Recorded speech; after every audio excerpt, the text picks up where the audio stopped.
विषय है अपना आज राजस्थान का भौगोलिक स्वरूप। और अपने इसमें शायद तक सिलेबस में है जो भौगोलिक स्वरूप तक ही है, या मानसून वगैरह और है क्या आगे?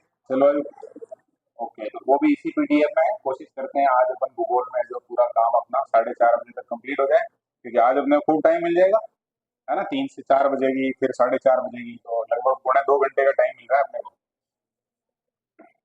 शुरुआत करते हैं, बीच में एक 2-5 मिनट का ब्रेक कर लेंगे एक बार जैसे ये कंप्लीट होगा। थोड़ा स्पीड से पढ़ेंगे क्योंकि ये सारी चीजें जो सबने पढ़ रखी है, हम फास्ट चलेंगे रिवीजन मोड पे, है ना। एक एक चीज पे बहुत ज्यादा ऐसे विस्तार में नहीं जाएंगे। भौगोलिक स्वरूप है उसके बारे में सबसे पहले नॉर्मल हम जानते हैं कि भौगोलिक स्वरूप में जो अपने एक मरुस्थल है, एक पर्वतमाला है, एक मैदान है और एक पठार है, ऐसा करके और 4 अपन पढ़ते हैं। अब सबसे पहले इसको बांटने का प्रयास किया था वीसी मिश्रा साहब ने। क्या नाम है?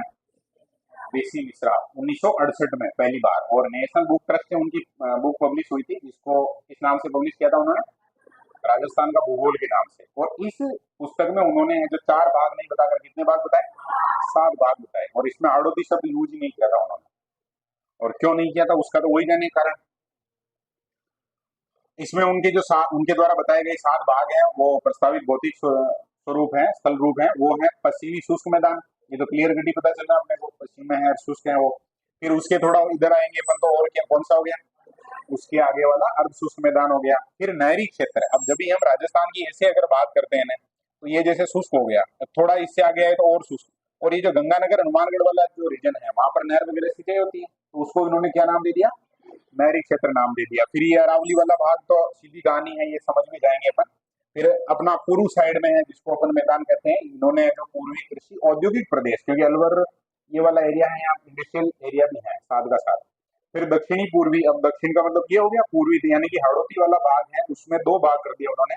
एक तो दक्षिणी पूर्वी कृषि प्रदेश, और एक कर दिया चंबल बीहड़ प्रदेश। मतलब आगे सवाई माधोपुर करौली के आसपास जो बहुत ज्यादा वो उबड़ खाबड़ अवनालिका प्रदन वाला क्षेत्र है, उसको नाम दे दिया उन्होंने चंबल बीहड़ प्रदेश।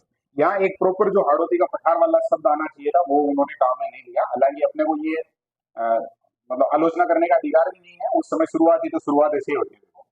फिर बाद में थोड़े दिनों बाद ही एस के सेन ने जो, ये तो ठीक है उनके प्रदेश है, वो किताब जो आगे आई थी, रामलोचन सिंह है, उन्होंने 71 में जो वापस से विभाजन किया। 2 तो बताए वृहद प्रदेश, और 4 बताए उप प्रदेश, फिर 12 बता दिए कैसे? लघु प्रदेश। मतलब सब डिवीजन करके और प्रॉपर समझा दिया कि भाई इस प्रकार से हम इसको बांट सकते हैं। जैसे मरुस्थल की बात करें, राजस्थान वो बांगड़ प्रदेश, इसको अपन जो जब भी मरुस्थल पढ़ते हैं उसमें झुंझुनू और ये वाला एरिया है उसको पढ़ते हैं। फिर अरावली, अरावली के साथ क्या जोड़ दिया? सब पठार जोड़ दिया, और चंबल बेसिन। इस प्रकार से राजस्थान है, राजस्थान की कहानी, और राजस्थान के अंदर पठार है, उनको थोड़ा अलग तरीके से। फिर मरुस्थलीय है, उसमें जो मेन रूप से जैसलमेर वाला भाग, बाड़मेर वाला और बीकानेर वाला। बांगड़ प्रदेश में नॉर्मली तो अपन शेखावटी पढ़ते हैं, उन्होंने थोड़ा गग्गर, गग्गर का मतलब हनुमानगढ़ गंगानगर वाला भाग, और जो उच्च भूमि के रूप में पढ़ते हैं उसमें जो नागौर और लूणी प्रदेश है इसमें शामिल कर लिया। फिर अरावली में 3 भाग कर दिया, उत्तरी, मध्य और दक्षिणी।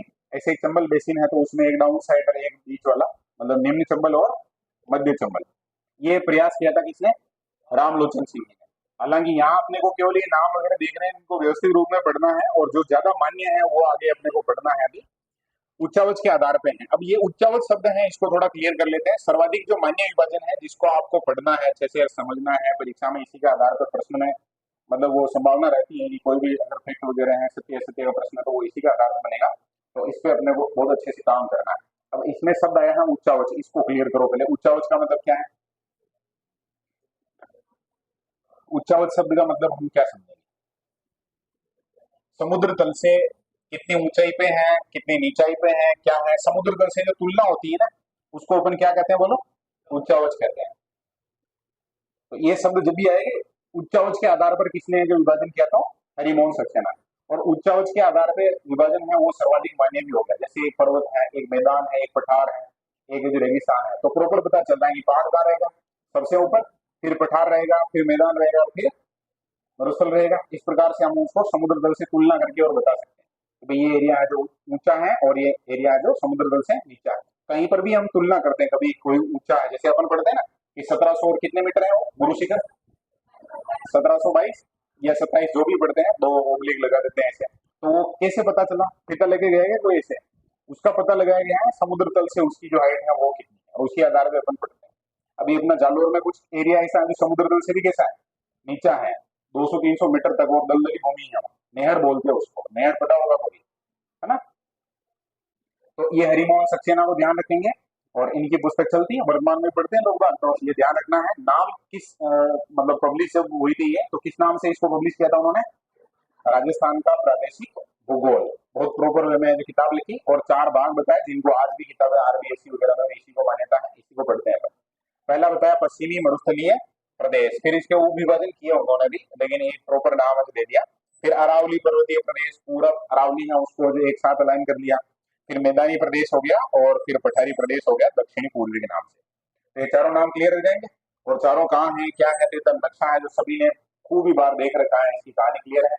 यहाँ कौन सा हो जाएगा बोलो, पश्चिमी मरुस्थलीय प्रदेश हो जाएगा। फिर 2 नंबर यहाँ पर बीच में जो कौन सा हो जाएगा, अरावली हो जाएगा। फिर 3 नंबर है जो यहाँ हो जाएगा, और 4 नंबर है जो यहाँ हो जाएगा। इस प्रकार से राजस्थान के मैप में है जो ये सारा कुछ इन्होंने व्यवस्थित करके और बता दिया। फिर ये निर्माण क्रम की भी बात हमें जो बहुत जगह इस प्रकार की संभावना रहती है, प्रश्न आ सकता है सत्य असत्य वाले, या आजकल अभी हमने कल भी एक प्रश्न देखा था, उसमें 5 कथन दे दिए थे, और उसमें से 1-2 कथन सत्य हो सकते हैं, 1-2 असत्य हो सकते हैं, और फिर वो अपने से पूछ लेगा कितने असत्य हैं कितने सत्य हैं। ऐसी अगर तकनीकी समस्या आ जाती है तो वहां अपने को बहुत अच्छे से काम करना। उसमें सबसे प्राचीन है वो कौन सा है, अरावली है, और सबसे नवीन कौन सा है। और इसको ऐसे भी इमेजिन करना अपने दिमाग में कि भाई ये प्राचीन है तो क्यों है, और वो नवीन है तो क्यों है ना। तो देखो अरावली है, उसकी तुलना है जो आल्प्स पर्वत कौन से होती है, अपलेशन, है ना। और कहाँ का है वो, अमेरिका वगैरह का है। तो वो पुराना है, कार्बन डेटिंग वगैरह का उनको पता भी है। और मैं मेरे हिसाब से मैं ऐसे सोचता हूँ, जैसे मान लो कि ये एक पर्वत है, और ये है जो बाकी सामान्य भूमि है, ऐसे मान लो, तो बारिश वगैरह होगी तो यहाँ पर और अवसाद वगैरह जमने की संभावना है क्या बोलो, उसका तो क्षरण ही होगा। मतलब बारिश आएगी तो यहाँ से मिट्टी है कट के आएगी, और यहाँ पर, और यहाँ संभावना है कि वो मिट्टी है क्या हो जाएगी, जमेगी, और वो नवीनीकरण हो जाएगा उसका थोड़ा बहुत। तो अरावली तो आ जाएगी ऑटोमेटिकली नंबर 1। और पठार भी थोड़ा ऊंचा भाग ही है, तो संभावना ऐसी है कि पठार से भी वही और आगे जाने वाला है। फिर वो हो गया कौन सा, पूर्वी मैदान।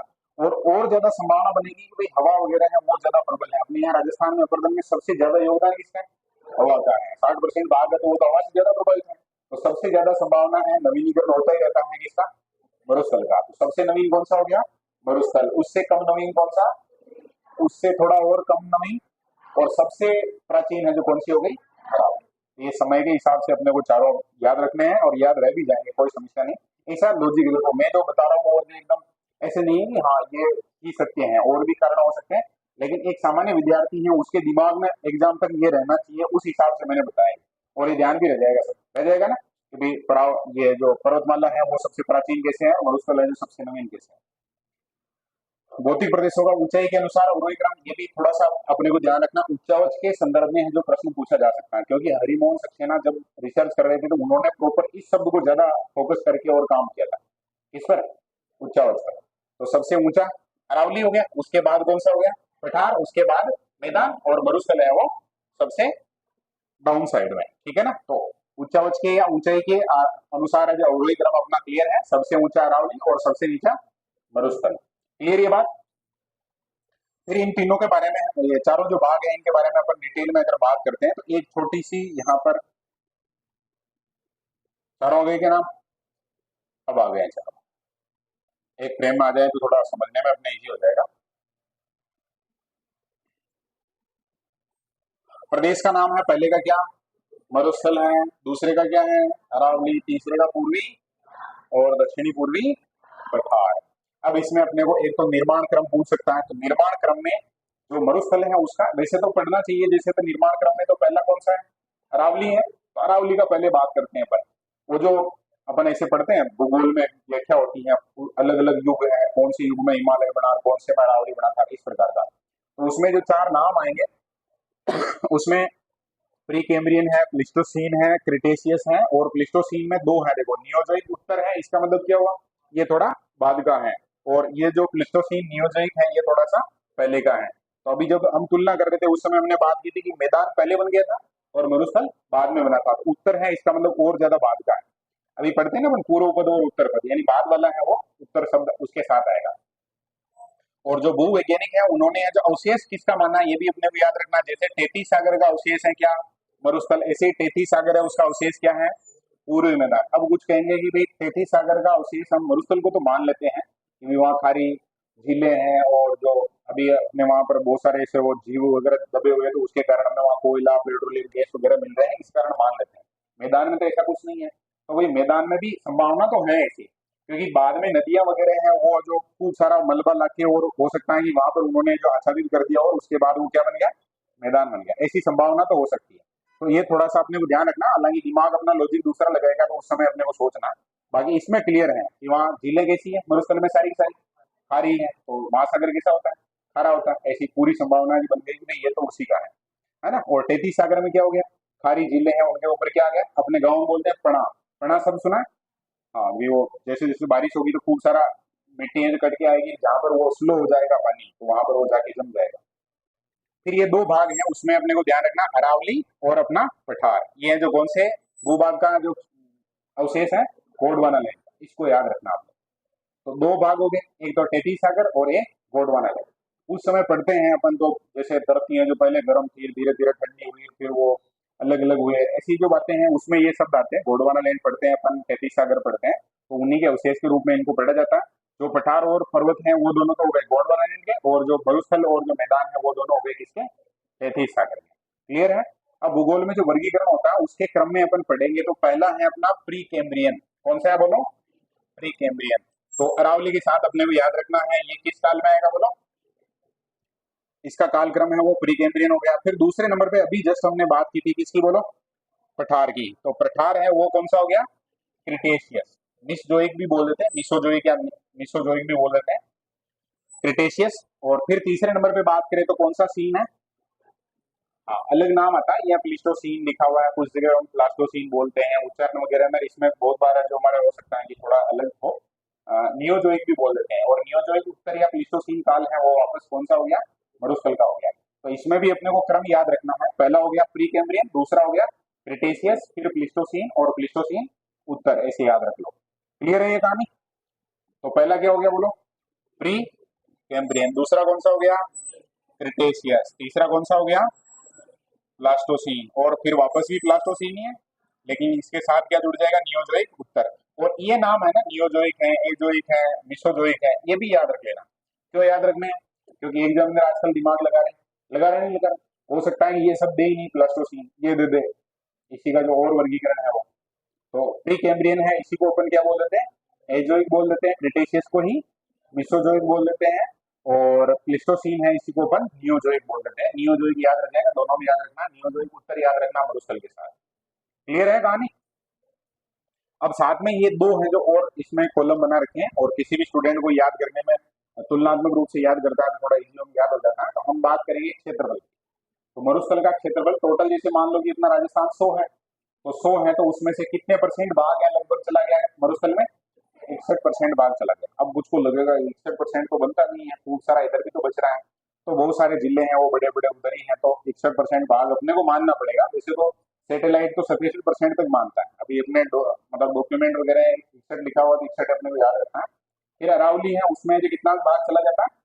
9% भाग चला जाता है। फिर मैदान की बात करेंगे तो मैदान में लगभग कितने परसेंट? 33% भूभाग चला जाता है, इसमें 9% है, और इसमें कितना हो गया? 61.11%। अब बचा है अपना कितना? 6.89, 6.89% है, वो चला जाएगा किसमें बोलो? और कुछ को लग रहा होगा कि ये भाग बच गया जो ये इस मैदान में आएगा। अपन जब मैदान पढ़ते हैं तो माई को आता है नाम, उसमें बनास और माई का नाम भी आता है, ठीक है ना। तो कुछ भाग है वो जो माई नदी के आसपास का है, वो भी मैदान में पढ़ लेंगे। तो ये कहानी यदि क्लियर है सबके? तो मरुस्थल है वो 61.11 है, मैदान है वो 33, नेट 6.89 क्या है, और 9% क्या है? अरावली है। और ये याद रखना है, तुलनात्मक प्रश्न है, मिलान वाला प्रश्न है वो, और सत्य सत्य में भी आ सकता है, थोड़ा घुमा के दे दे ऐसे। 6.89 है, इसकी जगह ये लिख दे 9% है, और अपन अगर याद करके नहीं गए तो गड़बड़ हो सकता है मामला। पॉपुलेशन है उसकी बात करें तो सबसे ज्यादा पॉपुलेशन कहाँ पर मिलेगी? क्योंकि जमीनी 60%, 61% दूर तो चलेगी, तो पॉपुलेशन तो आएगी ऑटोमेटिक। लेकिन घनत्व की बात करें तो फिर अपने को याद रखना वो मैदान में है। घनत्व सर्वाधिक कहाँ बोलो? मैदान में है। जनसंख्या भले 39% है, वहाँ 40% है, लेकिन डेंसिटी है, घनत्व है वो सबसे ज्यादा है। ठीक है ना? क्योंकि जयपुर का घनत्व कितना है? भरतपुर का कितना है? दौसा का कितना ज्यादा है ना, उधर हम जैसलमेर की बात करेंगे तो कितना 17 है, 100 से कम वाले हैं 3 तो उधर। तो घनत्व भले ही कम है, जनसंख्या ओवरऑल देखेंगे तो 40% है। बाकी अरावली क्षेत्र में है तो कितनी परसेंट, और अपना हड़ौती है उसमें कितनी है, 11%। ये भी अपने को याद होना चाहिए। चारों डेटा तो क्षेत्रफल के, और चारों फिर यहाँ मिट्टियां कैसी हैं, नदियां कौन सी हैं, वो कहानियां तो आगे अपने को फुल डिटेल में पढ़नी है। ये कहानी है जो क्लियर होनी चाहिए, अपने चारों डेटा क्लियर होना चाहिए। एक बार वापस से अपन रिवीजन कर लेते हैं, और इसी में साथ में लिख देते हैं क्योंकि ये नाम आ रहा है। तो मरुस्थल में क्षेत्रफल और जनसंख्या बतानी है। क्षेत्रफल कितना बोलो, 61.11 है, और पॉपुलेशन कितनी है, 40% है। तो इसका मतलब याद हो गया। अरावली में कितनी है, क्षेत्रफल तो हो गया 9%, और जनसंख्या हो गई कितनी, 10%। पूर्वी मैदान में क्षेत्रफल कितना है और जनसंख्या कितनी है, 40%। ये परसेंट है सब सारे के सारे। और पठार है वो कितना है, 6.89, और जनसंख्या कितनी है, 11% है क्या, देखो 11% है, हो गया ना 11%। ओके, और याद होना चाहिए एकदम पक्का, कर लेंगे यार। ओके, अब इनके जो उपभाग हैं उनके बारे में बात करनी है। तो मरुस्थल है उसके हम दो भाग करते हैं, शुष्क और अर्ध शुष्क। शुष्क में कौन कौन से आ जाएंगे, तो बालुका है, स्तूप युक्त है, मुक्त है, वो सारा क्षेत्र इसमें आ जाएगा।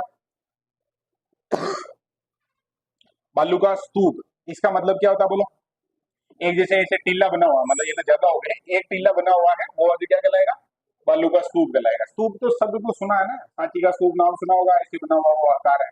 तो रेत का मतलब अपने ट्रॉली खाली करते हैं रेत की, तो ऐसे थोड़ी बिछता है, पूरा बिखर जाता है, वो जैसे रहेगा उसका आकार, उसको क्या बोलते हैं, बालू का स्तूप। बस ये दिमाग में आना चाहिए अपने, ठीक है। अब रेत तो खाली हुआ तो सबने देखा है, तो उनके सबके दिमाग में क्लियर हो जाएगा ऐसा। अब वो कोई ट्रैक्टर ऐसे ऐसे खाली कर जाए तो अनुप्रस्थ बन जाएगा कोई, हम चाहे वैसी डिजाइन बना सकते हैं। तो एक तो हो गया बालू का स्तूप युक्त, युक्त का मतलब जहां पर बालू का स्तूप है, और एक हो गया बालू का स्तूप मुक्त, यानी बालू का स्तूप नहीं है, क्योंकि वहां चट्टाने वगैरह हैं तो फिर बालू का स्तूप है जो नहीं बनेंगे। ये बात क्लियर हो गई। ये कहां पर है, शुष्क में, ठीक है। बालू का स्तूप युक्त है वो ज्यादा है, और मुक्त है वो क्षेत्र थोड़ा कम है। फिर बात करें अरावली की, तो अरावली की तो बहुत क्लियर कट है, 3 कहानियां हैं। जैसे ये राजस्थान हो गया, और राजस्थान में ऐसे अरावली बनाती, इसके कितने भाग कर दिए हमने, 3 भाग कर दिए। ये उत्तरी हो गया, ये मध्य हो गया, ये दक्षिणी हो गया। अब कुछ को लग रहा है कि इधर जा रहा है, अब ये केवल समझाने के लिए है, ठीक है, ज्यादा लोड नहीं लेना, नक्शे खूब है, सब देख लेना आराम से वहां। फिर मैदान की बात करेंगे, तो मैदान के किए हमने 4 भाग, कितने भाग किए हैं।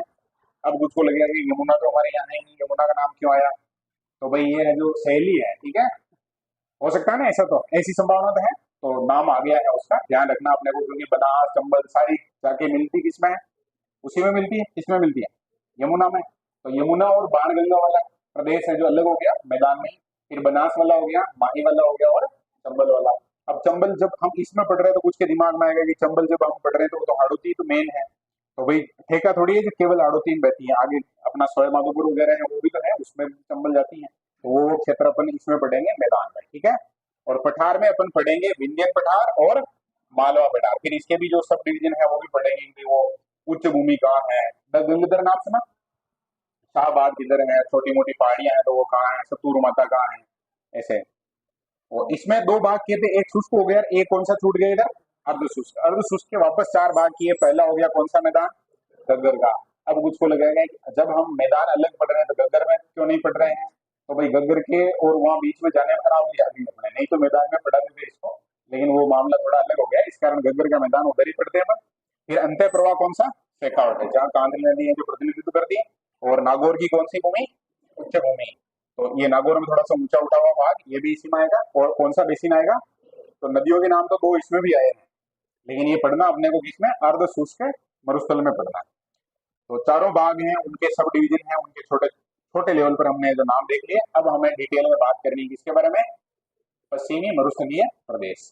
और क्लास में जो कमी है वो पहले अपन क्लियर कर चुके हैं कि हमने जो मैप वगैरह वो ऐड करके इसको एकदम आकर्षक और वो खतरनाक लेवल की क्लास में बनाया नहीं है, और ये काम नहीं कर पाओगे जब एग्जाम पास में आ जाएगा।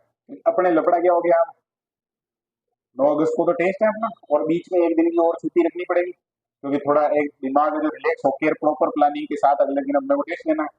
तो अपनी 8 तारीख को रहेगी छुट्टी, सैटरडे रहेगा। तो अपने पास आज की क्लास है, इसके बाद क्लासें तो टोटल कितनी है बची है, 4 क्लासें बची है। तो अपन वो नक्शे वगैरह में रह जाएंगे तो थोड़ा लफड़ा हो जाएगा। अभी अपन थोड़ा स्पीड में पढ़ रहे हैं, बाकी एक बार फुल डिटेल में वापस और पढ़ लेंगे, ठीक है ना। हाँ, ऐसे भाई थोड़ा विश्वास दिलाना पड़ता है ना कि ऐसे घबराना मत, कि तो हमको तो नक्शा देखना है। तो बहुत बार होता है, जिद पकड़ लेते हैं कि मुझे खुद भी लग रहा है कि वो ज्यादा ठीक रहता है, लेकिन फिलहाल के लिए जो भाई इससे काम चला लेते हैं अपन। पश्चिम मरुस्थलीय प्रदेश, जो भी फेक्ट हो सकता है या कोई समझने की बात है उस पर जरूर काम करेंगे अपन, और बाकी वो एक जो फास्ट नक्शा बनता है अपना उसको जरूर देख लेंगे। उपनाम का मतलब मरुस्थलीय प्रदेश को और हम किस किस नाम से जानते हैं? थार, थली, रेगिस्तान और रुक्ष प्रदेश। रुक्ष का मतलब रूखा, हिंदी का शब्द अगर बात करेंगे तो कौन सा? रूखा, ठीक है ना, रूखा सूखा वाला शब्द है। बाकी थार तो खूब यूज होता ही है, दुनिया भर में ही है ये तो। और थली भी बोल देते हैं इसको, क्या बोल देते हैं? थली। थली ऊंचा भाग, रेगिस्तान तो नहीं है सब। उत्पत्ति की बात हम कर चुके हैं, नियोजोइक एरा है और चतुर्थक युग है और प्लास्टोसीन है। नियोजोइक में भी कौन सा पढ़ते हैं अपन? उत्तर पढ़ते हैं, है ना। एरा, एरा का मतलब काल हो गया, युग हो गया। अवशेष किसका है तो क्लियर है ये। विस्तार, ये डिग्री वगैरह इसमें याद रखने की आवश्यकता नहीं है, लेकिन सत्य असत्य के जो प्रश्न आते हैं ना उसमें कभी अपने ये काम आ सकता है। हम पढ़ते हैं उसमें, इधर पढ़ते हैं गुणचित्र, पढ़ते हैं क्या? अटंतर पढ़ते हैं ना। तो उस हिसाब से थोड़ा बहुत है जो अपने को कनेक्शन पता होना चाहिए। इधर पढ़ते हैं उसमें जो 23 3 और इधर 30 12 पढ़ते हैं। अब इसी हिसाब से हम अगर तुलना करें इसकी, तो थोड़ा सा ये है जो शुरू होगा यहाँ से, ये 23 है, 24 25 लगभग यहाँ से, है ना। तो यहाँ जो डिग्री कितना आ गया अक्षांश का? 25 आ गया। और ये चला जाएगा ठेठ यहाँ तक, तो इसके बीच में है जो रेगिस्तान है, क्या इसके बीच में रेगिस्तान? तो ये विस्तार हो गया 25 से 30, 5 डिग्री लगभग अक्षांश है जो यहाँ से।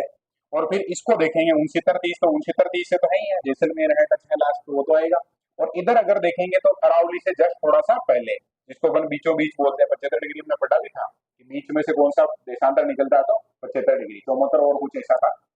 तो यहाँ तक ये कौन सा आ गया? वहां अठंतर है, अठंतर से थोड़ा सा पहले, मतलब अठंतर से 77 हो गया, 76 हो गया, यहाँ कौन सा हो गया? 75। तो 75 डिग्री है जो पूर्वी देशांतर, इनके बीच में है ये फैला हुआ। थोड़ा अनुमान लगाएंगे, अगर मैप वगैरह देखेंगे ध्यान में रहेगा, और परीक्षा में कोई प्रश्न आ जाए ऐसा चित्र बना के, ऐसा अगर निशान वगैरह बना लेंगे तब भी अपना सही होगा। और अगर हम मरुस्थल की बात करें तो ये थोड़ा बहुत है जो किसमें फैला हुआ है? पाकिस्तान में। और भारत में भी पूरा केवल राजस्थान में नहीं है, थोड़ा बहुत आगे उधर भी हरियाणा की तरफ बढ़ना है क्या? और थोड़ा बहुत इधर अपने गुजरात साइड में भी है, रेगिस्तान तो है उधर भी। क्या? हाँ, 60% है ना, परसेंट कितना बोलो? 61, 61.11% है, तो फिर उसको ज्यादा लाना पड़ेगा अपने को, ठीक है। और आगे बात करते हैं अपन भारत की, तो भारत में ये कहाँ कहाँ फैला हुआ है? गुजरात, हरियाणा और पंजाब और राजस्थान। तो भारत में कितने परसेंट है? 86%। और उस 86 का 62% कहाँ पर है बोलो? राजस्थान में। ये आंकड़ा है जो नॉर्मली नहीं पढ़ते हैं, लेकिन ये अपने को ध्यान रखना है। कुल जो रेगिस्तान है, थार का मरुस्थल है, उसका 86% कहाँ है? भारत में है। 14% कहाँ है? पाकिस्तान में है। अब जो 86 है उसका 62% कहाँ है? राजस्थान में है। और जो बच्चा है, अब 62 यहाँ आ गया, 62 आ गया तो कितना बच गया? 38। अब वो 38 है, वो पंजाब में भी है, हरियाणा में भी है और गुजरात में भी। क्लियर हो गई ये बात? अपना जो 62% ध्यान रखिए। और राजस्थान का जो क्षेत्रफल है उसका अगर हम क्षेत्रफल निकालेंगे, तो राजस्थान का क्षेत्रफल है 3,42,239। अब 3,42,239 है, उसका 61.11% निकालेंगे तो वो बैठेगा लगभग कितना? 1,75,000 वर्ग किलोमीटर। 3,42,000 में से 1,75,000 है जो इधर आ गए। समझ में आ गई बात ये? और परसेंटेज वगैरह है ना, कैलकुलेशन बहुत फास्ट होती है वैसे, मोबाइल में कैलकुलेटर निकाल के और एक बार कर लेना, दे गुणा करके देख लेना। गुणा कैसे करेंगे बोलो? कैसे गुणा करेंगे? ये निकालना है जैसे अपने को, तो 61.11 किसका निकालेंगे? तो अपन लिखेंगे 3,42,239, फिर उसको इंटू करेंगे किससे? 61.11 से, और फिर भाग दे देंगे किसका? 100 का। तो फिर अपने पास आंसर क्या आ जाएगा बोलो? लगभग आ जाएगा, मतलब एग्जैक्ट 1,75,000 नहीं आएगा, लेकिन आसपास में आ जाएगा। तो ये बात क्लियर हो गई। और ये याद रखना, सत्य सत्य वाले कथन जो आते हैं ना ऐसे, जैसे मान लो कि निम्न कथनों पर विचार कीजिए, उसके बाद 1 2 3 4 5 दे दिए और फिर कहेगा पहला दूसरा सही, तीसरा चौथा सही, तो उसमें ये भी आ सकता है। रह जाएगा ध्यान में? कितना है क्षेत्रफल बोलो एक बार?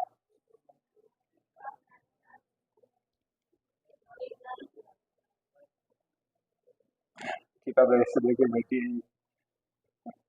हमको तो बोलना ही नहीं, बोलना है। और क्लास से जो आवाज आती है ना, इधर मास्टर की तरफ, उससे पता चलता है कि भाई हमें आगे पढ़ना है या रुकना है, ब्रेक लेना है, या सबका जो ध्यान है जो वो सही जगह है नहीं है, पढ़ने में लग रहा नहीं लग रहा है। बोलो फटाफट से कितना है? 1,75,000 वर्ग किलोमीटर। वो कहीं वर्ग मीटर लिख के आगे कहीं अपने को कंफ्यूज नहीं करते, पूरा पढ़ना है, ठीक है। आज मैंने एक प्रश्न नहीं पूछा था तो कितने हंस रहे थे सब। अरे हंस रहे थे नहीं हंस रहे थे, ऐसे रिजल्ट जब आएगा तो सब हंसेंगे फिर, अपन अगर सही नहीं पढ़ेंगे। राजस्थान के क्षेत्रफल का लगभग कितना हो गया? 2/3 हो गया, ठीक है।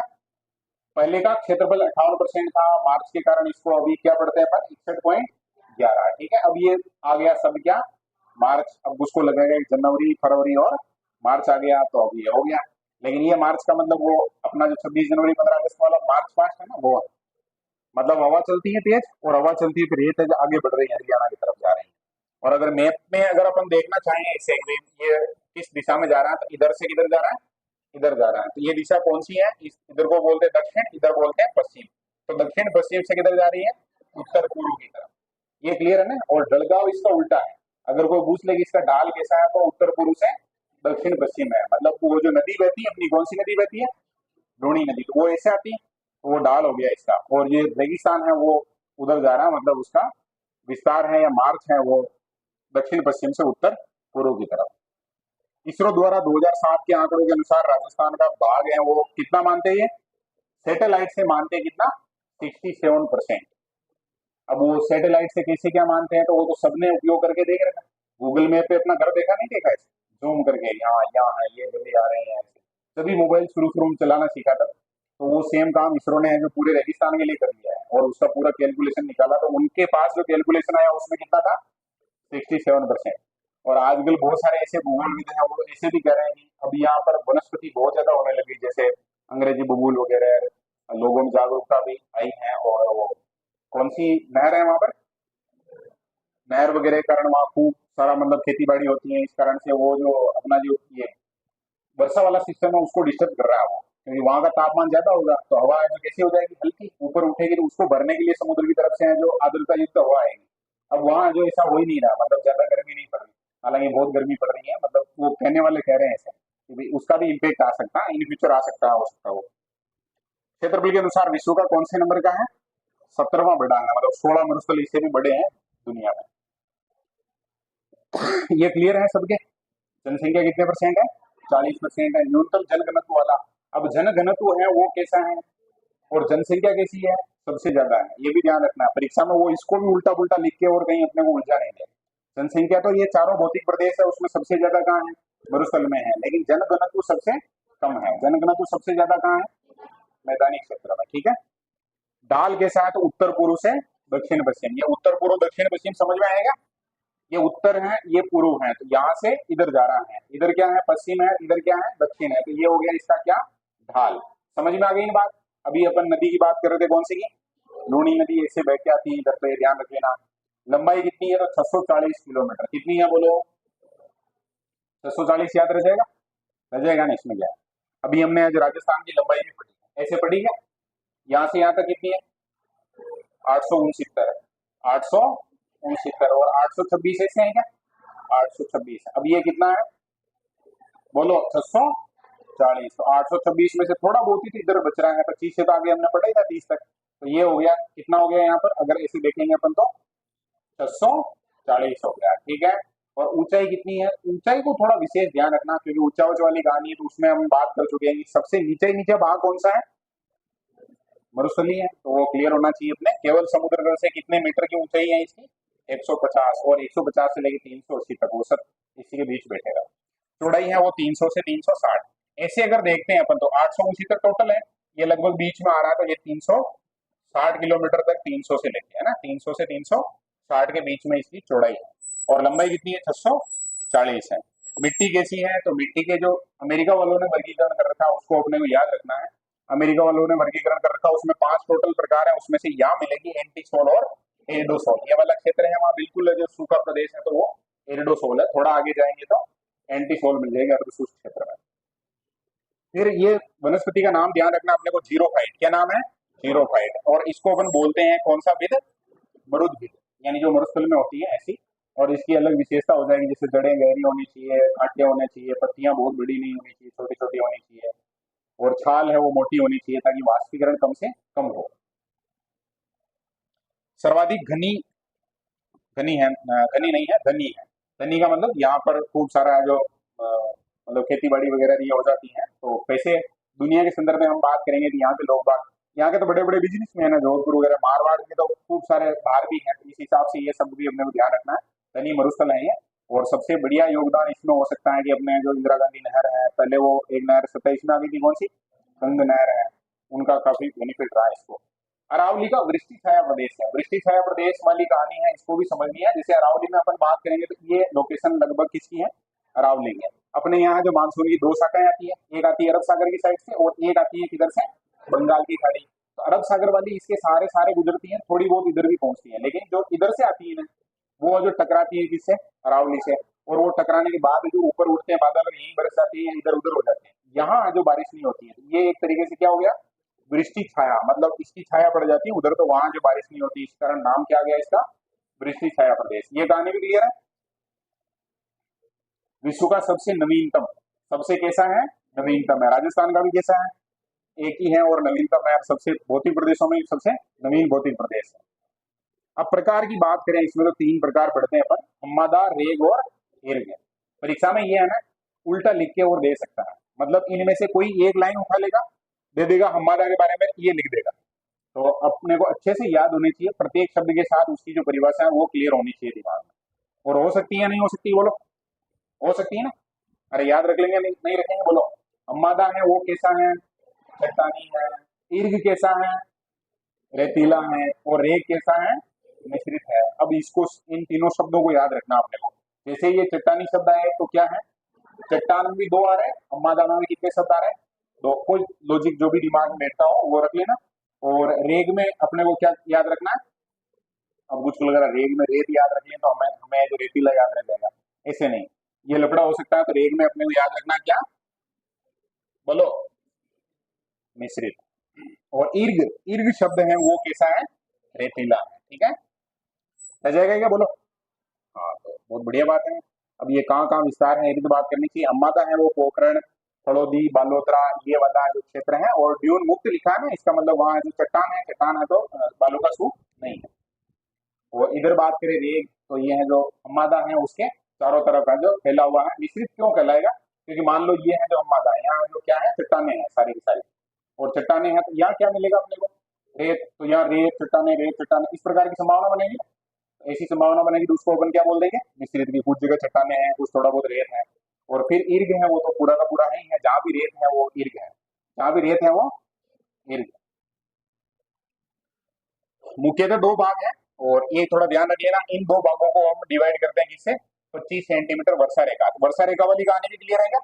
जैसे मान लो ये अरावली है, तो ये तो भाग हो गया अलग। अब यहाँ रेगिस्तान है, इसको भी अलग करती है। इधर है जो 25 सेंटीमीटर से कम बारिश होती है, इधर ज्यादा बारिश होती है, ये दो भाग हो गए। इस भाग को हम क्या कर देंगे, शुष्क बोल देंगे, क्या बोल देंगे इसको, अर्ध शुष्क बोल। क्लियर है। शुष्क मरुस्थल 25 सेंटीमीटर सम वर्षा रेखा से कम वर्षा वाला, कम का मतलब हो गया किधर, इस साइड में, ठीक है ना। इसको और क्या बोल देते हैं, राठी प्रदेश भी बोल देते हैं, और लाठी सीरीज भी बोल देते हैं। सेवण वगैरह घास होती है वहां पर, खूब सारी और गाने जुड़ती है इसमें। इसके दो भाग करेंगे, एक युक्त और एक मुक्त। तो मुक्त है वो 41.5 ही है, और 58.5% कैसा है, बालू का स्तूप युक्त है। अब युक्त और मुक्त की कहानी है जो क्लियर कर लो दिमाग में। ये तो हो गई अरावली। इसके बाद हमने दो भाग किए, ये है जो अर्ध शुष्क है, ये शुष्क है। इसमें से भी कुछ भाग हैं उसमें तो चट्टाने वगैरह हैं, तो वहां जो क्या नहीं है, बालू का स्तूप नहीं है, तो उसको क्या बोल रहे हैं अपन, बालू का स्तूप मुक्त, मुक्त क्षेत्र है वो। और युक्त क्षेत्र है वो कैसा है, जहां पर खूब सारे बालू का स्तूप है, ठीक है। तो बालू का स्तूप युक्त है वो 58.5 है, और जो बच गया है 41.5 वो कैसा है, बोलो, मुक्त है। ये कहानी क्लियर हो गई क्या। अब युक्त है उसकी बात करते हैं। अनेक प्रकार के बालू का स्तूप बनते हैं। सर्वाधिक बालू का स्तूप कहाँ मिलेंगे, तो सबसे दूर और रेगिस्तान में कौन सा है, जैसलमेर है। सभी प्रकार के बालू का स्तूप, अब ये देखो संख्या है वो अगर देखेंगे तो कहां पर, जैसलमेर में। और सभी टाइप अगर देखना चाहें अपन तो वो कहां मिलेगा, जोधपुर में मिलेगा। अभी सभी टाइप और सर्वाधिक संख्या का मतलब क्या है, इसको भी देख लेते हैं। ये मान लो जैसे ये है जो अपना जैसलमेर वाला एरिया है, ठीक है, तो यहाँ खूब सारे ऐसे बने हुए हैं, ऐसे मान लो। ठीक है ना। और मान लो अब ये हम जोधपुर की बात कर रहे हैं, तो जोधपुर में है जो इस प्रकार से भी बना हुआ है, इस प्रकार से बना हुआ है, और एक सीप ऐसा होता है क्या, ये अपना वो कौन सा होता है, बरखान होता है ऐसा। और एक इस प्रकार का भी होता है, इस प्रकार से वो बन जाता है, वो आगे है जो कार्ड बन जाती है। यानी सारे प्रकार के अपने को देखने हैं तो वो कहाँ मिलेंगे बोलो, जोधपुर में। और सर्वाधिक संख्या में देखने, हालांकि प्रकार वहां भी मिल जाएंगे, लेकिन सर्वाधिक संख्या में देखने तो कहाँ मिलेंगे, जैसलमेर में मिलेंगे, ठीक है। और जोधपुर में सभी प्रकार के, क्लियर है ना।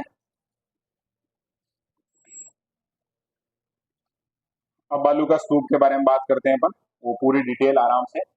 बालू का स्तूप क्या होता है, तो शुष्क मरुस्थल में हवा द्वारा लाई गई मिट्टी के जमाव, या मिट्टी लिखा है, इसको अपन है जो और दिमाग में अच्छे से रख सकते हैं, क्या है, रेत के जमाव या निक्षेपण से निर्मित संरचना, एक स्ट्रक्चर होता है ये। अपन अपने यहाँ जो क्या बोलते हैं, डुगला, क्या बोलते हैं बोलो, बोलते हैं क्या, रेत को डुगलो या ऐसे, या और क्या बोलते हैं, ढेर बोलते हैं, वेरी गुड, ये देखो। और क्या बोलते हैं नया शब्द लेके आया लक्ष्मण, डिमो। और क्या बोलते हैं, और भी कोई ध्यान में आ रहा हो ऐसा सब, एक बार दिमाग में क्लियर हो जाना चाहिए ना बढ़िया से। हाँ टीला, ये तो प्रॉपर शब्द ही है। तो टीले, टीबे, धोरे या धरियन, इसको अपन बोल सकते हैं बालू का स्तूप को। अब इसके प्रकार हैं आगे, हम शुरू कर रहे हैं। पहले नंबर पे है अपना अनुदैर्ध्य, कौन सा है बोलो, अनुदैर्ध्य, या अनुदैर्ध्य को और क्या कह सकते हैं अपन, रेखीय है। और ये होता है पौनानुवर्ती। अब ये जो शब्द है ना, ये टेक्निकल शब्द है, इसको अच्छे से ध्यान रखना अपने को कि भाई ये तो समझ में आ रहा है, रेखीय का मतलब एक लाइन बन रही है उसमें, है ना, ये तो क्लियर है। और अनुदैर्ध्य है, एक होता है अनुप्रस्थ। अनुप्रस्थ का मतलब हो गया जैसे एक लाइन ऐसे है तो अपन बोलेंगे ना कि ये अनुप्रस्थ काट हो गया इसका, ठीक है ना। तो वो तो जाके क्या हो रहा है, रुक रहा है एक जगह, और इस प्रकार की संरचना बनती है। बाकी एक रेखीय है, उसमें कैसी संरचना बनेगी, ऐसी सीधी सीधी, मतलब हवा बह रही है दोनों तरफ से, उड़ उड़ के उस पर जमती जा रही है, इधर से भी उधर से भी। और इस प्रकार का टीला बन गया तो वो कैसा हो गया, रेखीय हो गया, मतलब उससे एक क्या बन गई, रेखा बन गई, ऐसे ध्यान रख लो। समानांतर या अनुदिश, अनुदिश का मतलब उसी की दिशा में, जैसे हवा बह रही है उसी दिशा में बन गया। अब इसका विस्तार कहाँ है, तो जैसलमेर के दक्षिण पश्चिम भाग में समवाला क्षेत्र है, रामगढ़ है, जोधपुर में है, जोधपुर सब जगह आएगा क्योंकि सब प्रकार के हैं। और बाड़मेर में, फड़ौदी और चूरू में, चूरू में बालेरी का नाम आता है क्या नहीं, हाँ वो भी पढ़ेंगे अपन। ऊंचाई कितनी होती है 10 से लेके और कितने मीटर तक, 60 मीटर तक। 60 मीटर कितना होता है, जो तो अनुमान लगा ही सकते हैं हम कितना मीटर होता है वो तो। 60 मीटर का मतलब ये है कि उससे अपन ऐसे फिसल के नीचे आ सकते हैं, इतनी ऊंचे होती है उसकी। और कभी वीडियो वगैरह देखे होंगे ऐसे रेगिस्तान के, तो कुछ वो प्लास्टिक का, लकड़ी का पाटिया वाटिया लगा के ऐसे वो फिसलने का प्रयास करते हैं, तो वो कौन से होते हैं बोलो, अरे बोलो। हाँ क्लियर हो गया सबके, क्योंकि ऊंचाई है जो खूब है इनकी। फिर अगला है अनुप्रस्थ या समकोण। अब समकोण सबने पढ़ा है, समकोण पढ़ा है क्या, कैसा होता है, ऐसा होता है, ये जो है वैसा।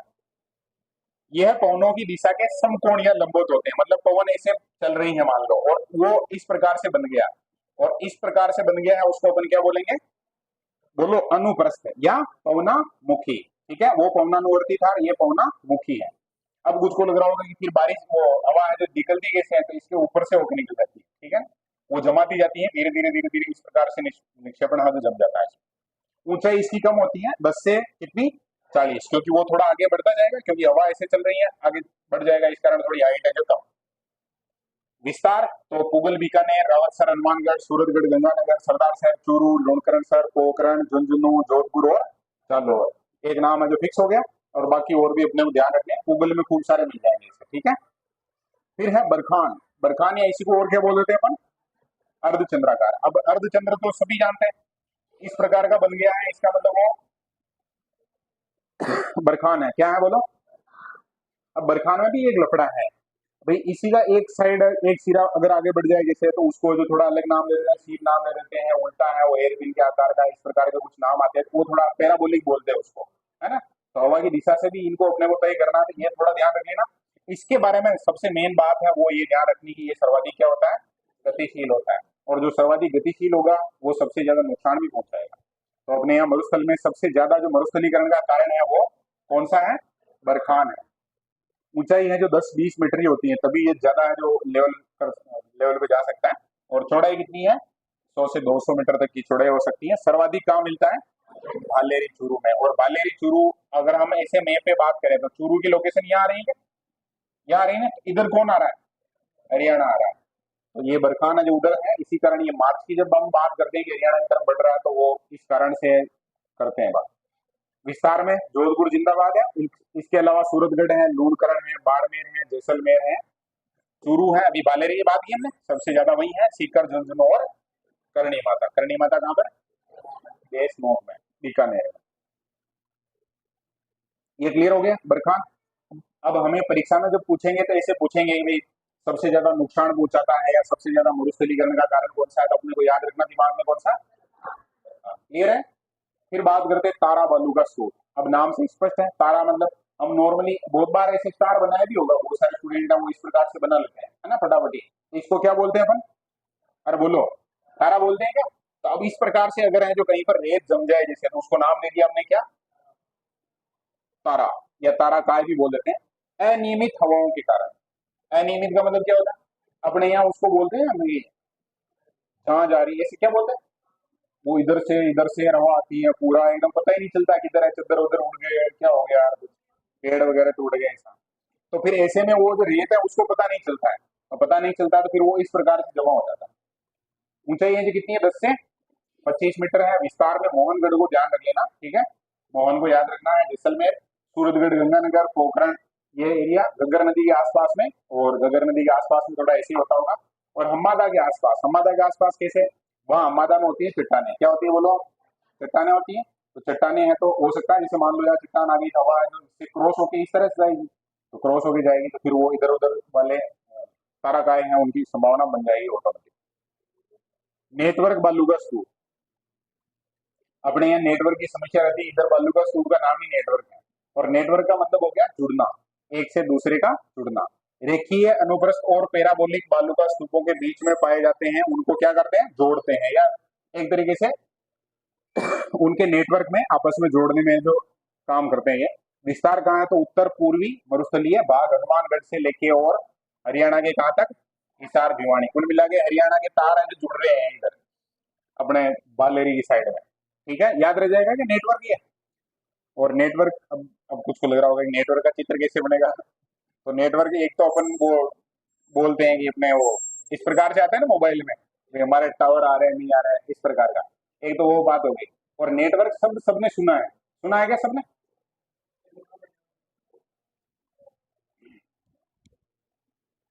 अब कुछ को लग रहा होगा कि इनको पीछे इसीलिए बैठने देना चाहिए था, आप तो हर बार ऐसे आगे बुला लेते हैं जो फिर लफड़ा है। चला गया ना वो? हाँ चला गया हो तो ठीक है, नहीं तो किशन ने एक दिन तो अंदर ही बंद कर दिया था उसको, उस वाले कमरे में। हाँ, नहीं, कहीं कुर्सी वो नीचे वगैरह बैठ गया तो फिर लफड़ा हो जाएगा। हाँ, अब अपने इसको नेटवर्क को सुनो। एक तो ये वाली बात हो गई, एक नेटवर्क अपने दिमाग में है कि भाई उसका तो बहुत नेटवर्क है, मतलब खूब सारे मिलने वाले हैं, जानने वाले हैं। और यहाँ नेटवर्क का मतलब ये है, देखो रेखीय अभी हमने बात की थी, इस प्रकार का कोई एक बालू का स्तूप है, ठीक है। फिर अनुप्रस्थ की बात की थी, इस प्रकार से बन गया है। पैराबोलिक की बात की क्या? इस प्रकार का बना हुआ है। अब ये है, इनके बीच में कई जगह है, जैसे अब जगह तो रखी नहीं है, जैसे ये मान लो रेखी है, ये है जो अनुप्रस्थ है, और ये पैराबोलिक है, इस प्रकार का। अब यहाँ पर थोड़ा बहुत है जो जमाव है, इसको और इसको जो जोड़ दिया जैसे, या इसको जो इससे जोड़ दिया, इस प्रकार के कुछ छोटे छोटे जो बन गए, उनको अपन क्या बोल सकते हैं? नेटवर्क है। मतलब बीच में एकदम से खाली जगह नहीं है, थोड़ा जो वो पुल टाइप का बन गया है, उसको अपन नेटवर्क बालू का स्तूप है। आगे है पैराबोलिक या परवलयाकार, महिलाओं के बालों की क्लिप के समान, हेयर पिन के समान होता है। बरखान के क्या होता है? विपरीत होता है। बरखान है जो इस प्रकार का है, तो हेयर पिन वाला है तो इस प्रकार का होता है। हेयर पिन का मतलब थोड़ी सी बेंड की हुई हेयर पिन। ऊंचाई 10 से कितने मीटर? 25। विस्तार कहां से कहां तक? तो मोहनगढ़, बीकानेर, दोनों पूरे मरुस्थल में मिल जाएंगे ये। और इसमें है जो थोड़ा सा ध्यान रखना, देखो पैराबोलिक है ना, उसमें और बरखान में जो बेसिक अंतर है वो कि बरखान के बारे में हमने बात की कि ये सबसे ज्यादा गतिशील है। गतिशील है क्या? सबसे ज्यादा गतिशील है। अब ये बहुत ज्यादा गतिशील नहीं है, गतिशील नहीं है तो नुकसान नहीं करेगा, वो जो सबसे ज्यादा मरुस्थलीकरण का कारण बनेगा, ये ध्यान रखें। विस्तार में मोहनगढ़ ध्यान रखना है। तारा में भी कौन सा पढ़ा था हमने? मोहनगढ़ पढ़ा था, इसमें भी ध्यान रखना है। और बरखान में कौन सा पढ़ा था? बालेरी, याद रखने हैं। अगला है सब्र का फीस, छोटी झाड़ियों के पास। मतलब छोटी झाड़ियां, झाड़ियां तो समझ गए? अरे झाड़ क्या मतलब? इस प्रकार से उगी हुई है झाड़ी, अब इनके कारण में जैसे झाड़ी है ना कोई, तो उसके कारण हवा है वो थोड़ी सी इधर उधर होगी, और उस हिसाब से अगर रेत है जो पास में जम गई उसके, उसको नाम दे दिया हमने क्या, सब्र का पीस। छोटी झाड़ियों के पास बनने वाले बालू का स्तूप पश्चिमी राजस्थान में सबसे ज्यादा मिलेंगे, बीकानेर में खूब सारी झाड़ियां। और सब्र का पीस का छोटा रूप है, उसको बोलते हैं नेबका। क्या बोलते हैं, नेबका। तो सब्र का पीस और नेबका शब्द ध्यान रखने हैं, दोनों ही कहानी है जो अपने रेगिस्तान से जुड़ी हुई है, मरुस्थल की है अपने बालू का स्तूप से। अगला है सीप, एक प्रकार का अनुदैर्ध्य बालू का स्तूप है। ठीक है, अनुप्रस्थ होता है, एक क्या होता है, अनुदैर्ध्य। तो अनुदैर्ध्य है, इसको ध्यान रखना है। सींग के समान वाले बालू का स्तूप होते हैं। सींग का समान कैसे हो जाएगा, जैसे अभी हम बात कर रहे थे, इसकी बात की थी हमने, कौन सा है ये, बरखान है। अब बरखान में हो सकता है ना कि इस प्रकार से एक साइड है जो थोड़ी सी क्या हो जाए, आगे बढ़ जाए। तो आगे बढ़ गई तो ये सींग जैसा दिख रहा है क्या, हाँ, तो सींग जैसा दिख रहा है, तो इसको क्या बोल देंगे अपन, सीप। सींग नहीं बोलेंगे, सीप बोलेंगे। ठीक है, एक सींग के समान वाले बालू का स्तूप जब बरखान का एक सिरा लंबा हो जाता है, तब इसका निर्माण जो होता है चूरू, बीकानेर, जैसलमेर में। कहाँ कहाँ मिलेंगे, चूरू, बीकानेर और जैसलमेर में, ध्यान रह जाएगा। फिर है अवरोही बालू का स्तूप, अवरोधी सॉरी, अवरोही शब्द है जो एक प्रश्न में कहीं देखा था ना, हाँ कहीं शब्द तो आया था अवरोही, है ना। ओके, हाँ, अवरोधी, अवरोध का मतलब क्या होता है बोलो? रुकावट। तो जैसे मान लो कि वो रेत है, हवा बहा के ले जा रही है, और आगे क्या आ गया, कोई पहाड़ आ गया, कोई बड़ा पेड़ वगैरह आ गया, कुछ ऐसी स्ट्रक्चर आ गई, ऐसी संरचना आ गई, जिसके कारण हवा तो चली जाएगी पार होगी कैसे ही, लेकिन रेत वहां से पार नहीं हो सकता। तो वो रेत क्या होगा, वहां जम जाएगा, और जम जाएगा तो कैसा बालू का स्तूप बनेगा बोलो, अवरोधी। इसमें झाड़ी, पेड़, पहाड़ आदि के कारण ज्यादातर संभावना है किसकी, पहाड़ की, क्योंकि पहाड़ आ गया तो फिर वहां संभावना है कि रेत को रुकना ही पड़ेगा। और ये लगभग सभी पहाड़ों के नाम है, पुष्कर, बूढ़ा पुष्कर, यहाँ पर भी पहाड़ है, ऊंची जगह है। फिर ये नाग पहाड़ है, हर्ष पहाड़ी है। यहाँ पर जो बालू का स्तूप बने हैं वो कैसे हैं बोलो, अवरोधी बालू का स्तूप। बालू का स्तूपों के बीच में जो रास्ता होता है उसको क्या बोलते हैं अपन, कारवा। क्या बोलते हैं, वैसे तो कारवा शब्द तो हमने सुना है, क्या होता है कारवा मतलब, हम सारे के सारे अभी एक झंडे ले लेके और उधर जोगने माता के लिए रवाना हो जाए अगर, तो लोग क्या कहेंगे, कारवां जा रहा है ना, कारवां ही बोलते हैं, जत्था बोलते हैं, कारवां बोलते हैं। और पहले के समय में ऐसे होता था, ऊंट वगैरह लाव लश्कर भर के ऐसे जाते थे, तो उसको क्या बोलते थे, कारवां, ऊंटों का कारवां, ये सुना होगा। यहाँ पर कारवां शब्द है, उसका मतलब है बालू का स्तूपों के बीच का रास्ता, मार्ग। ठीक है ना। अब जैसे 60 मीटर ऊंचाई होती है, 60 मीटर काफी होता है क्या, 60 मीटर तो खूब है। ये कितने मीटर है बताओ, ये अपनी छत कितने मीटर है अपने यहाँ से जमीन से, हाँ 11 मीटर नॉर्मल होता है ना। तो अब हाँ 4 मीटर होगा, वो थोड़ा ज्यादा हो गया, 11 फीट है। 12 फीट होता है मैक्सिमम, 12 फीट मान लो, 12 फीट इसको मान लेते हैं। और 3 फीट में कितना मीटर होता है, एक, तो 4 हो गया ये। अब इसका जो लगाओ तुम गुणा 15 गुणा, ठीक है ना। अब वो है तो उनको पार करके और जाने के बजाय क्या करेंगे लोग बाग, बीच में रास्ता देखेंगे जहां पर जो नीचे जगह हो वहां, तो वहां से निकलते हैं, इसी कारण नाम क्या हो गया, और कारवा निकलता है, इस कारण से कारवा नाम रख दिया इसको। और क्या बोल देते हैं अपन, दासी भी बोल देते हैं। ठीक है, और इस प्रकार का मान लो, इसको अपन इस प्रकार समझ सकते हैं कि ये भी बालू का स्तूप है, ये भी बालू का स्तूप है, और यहाँ से होके एक रास्ता निकल रहा है, इसको अपन क्या बोल देते हैं बोलो, कारवा। इधर अरावली में पड़ेगी तो दर्रा, अरावली में क्या पढ़ेंगे, दर्रा या नाल, नाल भी बोलते हैं क्या। अब कुछ को लग रहा है कि ये तो अरावली बन गई, तो अरावली ही रहेगी ऐसा जरूरी नहीं है ना, और जगह की संभावना हो सकती है। ठीक है, ये दर्रा मानो तो यहाँ मान लेना आपने, कारवा। मरु विकास कार्यक्रम, अब थोड़ा इससे रिलेटेड उस कार्यक्रम वगैरह के बारे में बात करते हैं। 77-78 में चलाया गया था, शुरू में सरकार ने जो पूरा पैसा दिया था, बाद में 75% और 25 कर दिया, ताकि सरकार यहाँ की भी थोड़ा ध्यान रखे। राष्ट्रीय कृषि आयोग की सिफारिश पे, देखो मरु विकास है उसमें जो कृषि आयोग ने सिफारिश की थी, और 100% है जो सेंट्रल गवर्नमेंट की योजना थी। वर्तमान में कितने परसेंट, 75% पैसा सेंट्रल गवर्नमेंट देती है 16 जिलों में, जिसमें 12 तो हो गए अपने कौन से जिले, पहले अपन पढ़ते उसमें 12 जिले पढ़ते, तो 12 मरुस्थलीय हो गए, और इसके अलावा सिरोही, उदयपुर, राजसमंद और जयपुर, ये जिले हैं जो। काम क्या होंगे इसमें, तो देखो कृषि विभाग ने सिफारिश की है, तो वो क्या चाहेगा, लघु सिंचाई परियोजनाओं का विकास हो, मरुस्थलीकरण है उसको क्या करें, रोकें, पशुपालन, कृषि और वानिकी का क्या करें, विकास करें। और इस मामले में जो चाइना ने सबसे बढ़िया काम किया, किसने बढ़िया काम किया बोलो, चीन में है जो मरुस्थल वगैरह तो है खूब सारा बड़ा है ना चीन भी, तो चीन ने प्रॉपर काम करके उस मरुस्थल को जो उपयोग में लेना शुरू कर दिया। और हाल फिलहाल में अपने भारत की जितनी रिपोर्ट वगैरह नहीं देखते हैं ना अपन, तो ऐसे सुना होगा जैसे सिटी के आसपास के लोग बाग है तो वो जमीनों को बेच रहे हैं कर, और सुना होगा ऐसे मतलब तो उनकी आलोचना के रूप में सुना होगा कि वो उड़कियां उड़कियां पीते हैं, मतलब जमीनें बेच दी हैं, ये कर दिया है वो कर दिया है। और जमीनों के बारे में ये भी सुना होगा कि रेटें बढ़ गई हैं आजकल, सुना है ऐसा।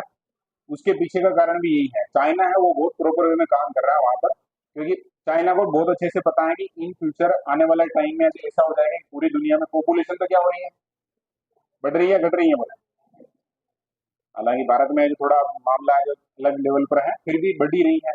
और जो खाद्यान्न की मांग है वो बढ़ेगी या घटेगी बोलो, बढ़ेगी। खाद्यान्न की मांग है जो बढ़ेगी, तो कॉर्पोरेट जगत है उसने जो कोशिश शुरू कर दी है कि हम ज्यादा से ज्यादा जमीन है जो हमारे पास एक्वायर करके रखें, क्योंकि आने वाले समय में जमीन की रेटें बढ़ेगी। और जो खाद्यान्न वगैरह है उसको अभी आजकल जो किसान बोलते हैं ना ऐसे कि हमारे गेहूं का भाव बहुत कम आ रही है, 5-10 साल इंतजार करो फिर लोग बाग है गेहूं के लिए मतलब वो हो जाएगा सिस्टम, ही उल्टा हो जाएगा, क्योंकि लोग बाग खेती छोड़ना शुरू कर चुके हैं भयंकर लेवल। तो अभी किसी के ऐसे आ रहे हो ना कि भाई जगह बेच दी है वहां अपना, तो ऐसा नहीं करना है, क्योंकि हो सकता है 10-15 साल बाद है जो जगह की कीमत इतनी ज्यादा हो जाएगी फिर जो जगह बेच रहे हैं वो रहेंगे। पशुपालन कृषि वानिकी का विकास, इससे क्या होगा बोलो, लोगों को क्या मिलेगा, रोजगार मिलेगा, सारी कहानियां जो बढ़िया हो जाएगी, है ना। ये वो हरिमोहन जी जाने ठीक है, उन्होंने जो वो गए घूमने से और देखे नाम लिख दिया। इसमें है ना कोई भी साइंस नहीं, 2 मिनट में आ रहा हूँ, बैठो तो अपने रेगिस्तान तक का काम कंप्लीट हो जाए तो फिर 1 मिनट का ब्रेक कर लेते हैं। बालू का स्तूप मुक्त है, अभी तो पढ़ रहे थे कौन सा अपन, युक्त पढ़ रहे थे, 41.5% है, वो टाउन पॉइंट 5% था। बालू का स्तूपों का निर्माण यहाँ नहीं होता है, विस्तार में जैसलमेर में सर्वाधिक है, बाड़मेर जोधपुर, इसमें परतदार अवसादी चट्टाने पाई जाती है। अब देखो वहां रेत नहीं है, क्या है बोलो, चट्टाने हैं, इस कारण से वहां बालू का स्तूप नहीं मिलेंगे। और कुछ को लग रहा होगा कि हमने तो ऐसा नहीं सुना, हम तो ऐसे सोचते हैं कि जैसलमेर का मतलब रेत है, तो भाई रेत नहीं है, जैसलमेर में खूब सारे हम पढ़ते भी तो हैं, पीला पत्थर वहां मिलता है, और एक अलग ही टाइप का वहां मिलता है, जैन मंदिर के कारण से लोदरवा वगैरह क्षेत्र है वहां पर भी काफी पत्थर मिलते हैं। और सम क्षेत्र में चूना वगैरह भी मिलता है, सोनू में, सोनू क्षेत्र है वहां पर। लाठी सीरीज जैसलमेर पोखरण और मोहनगढ़ ये वाला क्षेत्र है, यहाँ पर है जो लाठी सीरीज है वहां पर भी ज्यादा रेत नहीं मिलेगा। खोज करता, तो ये लाठी सीरीज की खोज की संस्था ने की है, कागरी ने की है। वनस्पति कौन सी होती है, तो सेवन घास बात कर चुके हैं अपन। राजस्थान में बहुत सारी घासें होती है, उसमें एक पौष्टिक घास होती है, नाम क्या है, सेवन है। लसीरुस सिडिगुस इसका वैज्ञानिक नाम है। इसके अलावा धामण है, करड़ है, अंजन है, सुगनी है, बुरा, बहुत सारे नाम आते हैं इसमें। गोडावण की क्या है ये सेवन घास, शरण स्थली है। जल, तो ऐसा जो भूगर्भीय जल मिला है वो अनुमान है कि वो कौन सी नदी का है, सरस्वती नदी का है। तो वो जो टेक्निकल समस्या आई होगी, कोई भूकंप वगैरह या जो भी कारण रहा होगा उस समय का, तो उसके कारण वो जो सरस्वती नदी है वो अंदर रह गई, तो उसकी खोज है जो कर ली है। और उसका अवशेष के रूप में चांदा नलकूप है जिसको थार का गड़ा कहा जाता है, आसपास के खूब सारे गांवों को यहाँ से पानी की सप्लाई होती है, मीठे पानी की। फिर आकल गांव है जो कि जैसलमेर में है, और इसमें जो जीवाश्म पार्क है, इसमें थोड़े वर्ष वगैरह ध्यान रख लेना, जैसे कितने करोड़ वर्ष पुराने हैं, तो 18, अपने को ये एग्जैक्ट ध्यान होना चाहिए 18 करोड़ है, क्योंकि 18 को 17 कर देंगे ना तो 1 करोड़ वर्ष का अंतर आ जाएगा उसमें। कौन से काल के हैं, तो जुरासिक काल के हैं। अभी हमने काल पढ़े थे, प्री कैम्ब्रियन है, क्रिटेशियस है, प्लास्टिसोन है, ऐसे कैसे ये काल कौन सा था, जुरासिक। कुलधरा गांव ये कहाँ पड़ता है, जैसलमेर में है। डायनासोर या बैल मछली के अवशेष अवशेष मिले हैं, हाल फिलहाल में लेटेस्ट भी और खोजें वगैरह चल रही है उसमें भी मिल रहे हैं, तो ये भी अपने को ध्यान रखना। यहाँ एक गार्डन कुलधरा में बनाया गया है, किसका गार्डन है, कैक्टस। कैक्टस सब तो सुना होगा ना, कांटों वाले छोटे छोटे पौधे बहुत सारे।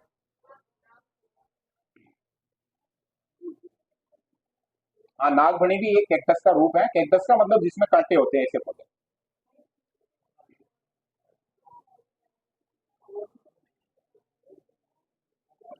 चलो अर्ध शुष्क से आगे अपन थोड़ी देर बाद बात करते हैं ना।